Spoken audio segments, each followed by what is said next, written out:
প্রবাসী কর্মীদের আর্থিক ও পেশাগত নিরাপত্তা নিশ্চিত করতে বড় ধরনের সংস্কারের ঘোষণা দিয়েছে ওমান।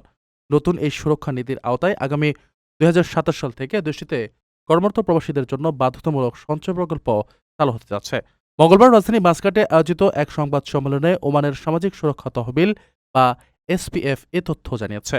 এসপিএফ জানায়, নতুন এই কর্মসূচির প্রথাগত এন্ড অফ সার্ভিস গ্র্যাচুইটি বা চাকুরি শেষে ক্ষতিপূরণ ব্যবস্থার বদলে একটি সুশৃঙ্খল সঞ্চয় ব্যবস্থা কার্যকর হবে। এর অধীনে নিয়োগকর্তারা প্রবাসী কর্মীদের মূল বেতনের ৯% অর্থ এই তহবিলে জমা দেবেন। মূলত চাকুরি শেষে বিদেশি কর্মীদের আর্থিক অধিকার আরও সুসংহত করতেই এই পদক্ষেপ নেওয়া হয়েছে। বাধ্যতামূলক এই সঞ্চয় প্রকল্পের পাশাপাশি আগামী ২০২৬ সালে সব কর্মীর জন্য অসুস্থতাজনিত ছুটির ক্ষেত্রে একটি বীমা প্রকল্প চালু করা হবে।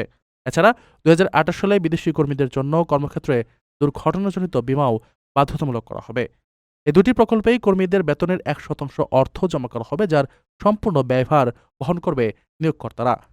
নতুন এসব উদ্যোগের ফলে ওমানের শ্রমবাজারে প্রবাসী কর্মীদের অধিকার ও নিরাপত্তা আরও সুদৃঢ় হবে বলে প্রত্যাশা করা হচ্ছে।